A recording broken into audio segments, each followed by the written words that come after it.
Bismillahirrahmanirrahim. Assalamualaikum warahmatullahi wabarakatuh.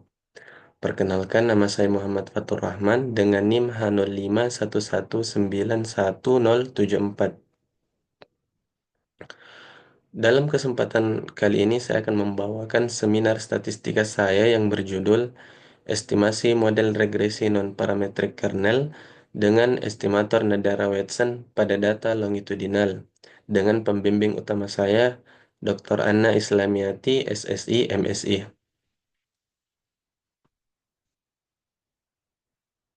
Untuk pokok pembahasan kita kali ini, yang pertama adalah pendahuluan, kemudian yang kedua adalah landasan teori, yang ketiga adalah metode penelitian, serta yang keempat adalah daftar pustaka. Untuk pendahuluan, kita masuk di latar belakang. Yang pertama adalah perceraian. Perceraian adalah putusnya ikatan hubungan antara suami dan istri yang mengakibatkan putusnya hukum perkawinan sehingga keduanya tidak berstatus sebagai suami dan istri kembali. Perceraian ini bisa disebabkan oleh beberapa faktor yang mungkin salah satunya adalah faktor ekonomi. Faktor ekonomi. Untuk memodelkan perceraian serta faktor-faktor perceraian ini, kita memodelkan perceraian dan faktornya ke model data longitudinal. Data data longitudinal sendiri merupakan sebuah model data yang mana dilakukan pengamatan di beberapa titik dengan setiap titik ini dilakukan kembali pengamatan berulang dalam beberapa periode waktu tertentu. Untuk melakukan analisis terhadap data longitudinal ini atau perceraian ini, kita membutuhkan sebuah metode analisis yang mana eh, menjabarkan faktor-faktor perceraian ini terhadap perceraian. Untuk melihat hubungannya, kita melakukan analisis eh, analisis regresi, yang mana analisis regresi sendiri adalah sebuah metode analisis untuk melihat hubungan antara variabel dependen dan variabel independen. Variabel dependen ini merupakan perceraian, sementara variabel independen adalah faktor-faktor perceraiannya. Analisis regresi analisis regresi sendiri terbagi menjadi beberapa metode. Yang pertama adalah regresi parametrik. Regresi parametrik ini mengasumsikan bahwa pola data pada regresi ini kita ketahui. Kemudian regresi non-parametrik. Regresi non-parametrik ini adalah mengasumsikan bahwa pola sebaran data tidak diketahui, artinya kebalikan dari regresi parametrik. Kemudian yang ketiga adalah regresi semiparametrik. Regresi semiparametrik ini merupakan gabungan antara regresi non-parametrik dan regresi parametrik, yang mana terdapat pola sebaran data atau komponen pola sebaran data yang diketahui, dan ada juga komponen pola sebaran data yang lain yang tidak diketahui. Eh, Dalam penelitian ini, kita mengasumsikan bahwa pola sebaran data yang kita gunakan ini tidak diketahui. Makanya yang kita gunakan adalah regresi non-parametrik. Salah satu metode regresi parametrik adalah regresi kernel.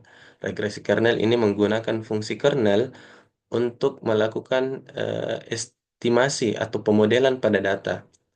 Regresi kernel ini eh, meng- regresi yang menggunakan fungsi kernel ini memiliki kelebihan, yaitu memiliki fleksibilitas tinggi terhadap berbagai model data.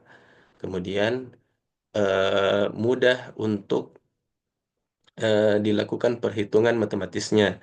Kemudian yang ketiga adalah nilai rataan yang dapat memusat dengan cepat.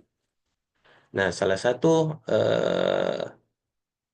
faktor yang perlu diperhatikan dalam menggunakan regresi non-parametric kernel adalah estimatornya atau estimator kernel. Estimator kernel ini adalah bobot eh, yang sangat penting digunakan dalam fungsi kernel. Salah satu metode yang umum digunakan adalah metode estimator Nadaraya-Watson. Estimator Nadaraya-Watson ini adalah estimator yang memberikan bobot yang berbeda pada titik data yang berbeda juga. Artinya setiap titik data memiliki pembobot yang beda, yang mana eh, besar bobotnya ini dipengaruhi oleh titik terdekat eh, dengan eh, titik terdekat dari nilai data yang akan diprediksi. Em, Kemudian selanjutnya dengan demikian kami mengangkat topik penelitian terkait estimator eh, Nadaraya-Watson dengan fungsi kernel Epanichnikov dengan mempertimbangkan juga bahwa beberapa penelitian terdahulu sebagai berikut. Yang pertama adalah Lia pada tahun 2021. Dia menggunakan regresi non-parametric kernel Nadaraya-Watson untuk mengestimasi curah hujan di Kota Makassar. Kemudian Armin pada tahun 2022 juga menggunakan regresi non-parametrik dengan model estimator kernel yang berbeda, estimator kernel Presley-Chow dengan menggunakan lebih dari satu variabel prediktor atau variabel independen untuk mengestimasi indeks harga saham gabungan. Kemudian yang ketiga adalah Ode pada tahun 2023. Dia menggunakan regresi non-parametrik walaupun dia menggunakan B-spline bukan kernel untuk mengestimasi data dengan model longitudinal pada kasus stunting di Sulawesi Selatan. Adapun batasan masalah dalam penelitian ini yang pertama adalah data yang digunakan adalah data longitudinal di Provinsi Jawa Tengah yang mencakup eh, setiap kabupaten kota yang ada di Jawa Tengah eh, dari tahun 2017 hingga 2024. Kemudian yang kedua, bandwidth yang digunakan adalah kita batasi dari 0,1, 0,01 hingga 10 dengan kenaikan 0,01. Kemudian pemilihan bandwidth optimalnya kita menggunakan Generalized Cross Validation atau GCV. Dengan fungsi kernel yang digunakan adalah fungsi kernel Epanichnikov.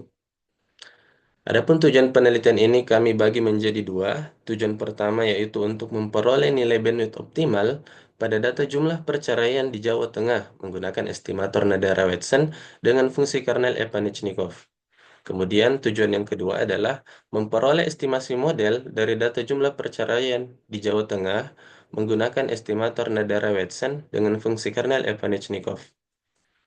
Adapun manfaat penelitian pada penelitian ini, yang pertama adalah menambah wawasan dan referensi terkait estimasi model regresi non-parametrik ini menggunakan estimator Nadaraya-Watson dengan fungsi kernel Epanichnikov pada data longitudinal. Kemudian yang kedua, memberikan gagasan baru bagi pembaca untuk mengembangkan lagi metode pemodelan regresi non-parametric kernel ini menggunakan estimator Nadaraya-Watson ataupun estimator kernel lainnya dengan mengkombinasikannya dengan berbagai fungsi kernel lainnya yang diterapkan dalam berbagai kasus.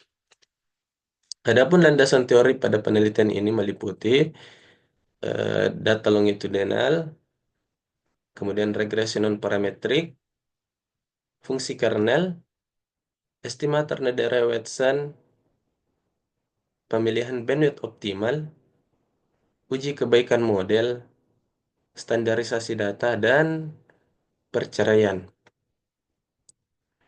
Metode penelitian ini menggunakan data penelitian atau data sekunder yang bersumber dari Badan Pusat Statistik di Provinsi Jawa Tengah, yang mencakup data jumlah kasus perceraian untuk setiap kabupaten kota dari tahun 2017 hingga 2024. Kemudian variabel yang digunakan dalam penelitian ini terdiri dari satu variabel dependen dan empat variabel independen. Variabel dependennya sendiri adalah jumlah perceraian, kemudian variabel independennya terdiri dari tingkat pengangguran terbuka, persentase penduduk miskin, rata-rata lama sekolah, serta pengeluaran per kapita yang disesuaikan. Adapun alur penelitian ini dapat dilihat dalam diagram alir ini, dimulai dari eh, mela- melakukan statistik deskriptif, kemudian membuat scatter plot, yang selanjutnya melakukan standarisasi data, kemudian mengestimasi model regresi kernel Epanichnikov dengan menggunakan estimator Nadaré-Wetzel. Selanjutnya menentukan bandwidth optimal, yang mana dilihat dari nilai GCV minimumnya.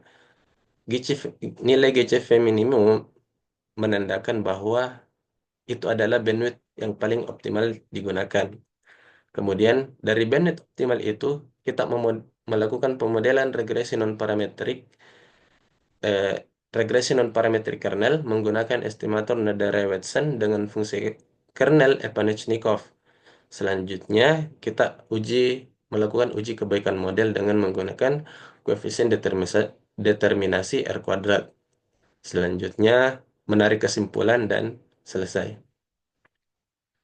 Adapun daftar pusaka dalam penelitian ini adalah sebagai berikut.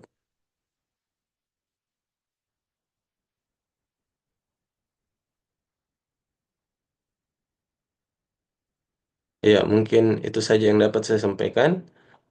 Kurang lebihnya mohon dimaafkan. Assalamualaikum warahmatullahi wabarakatuh.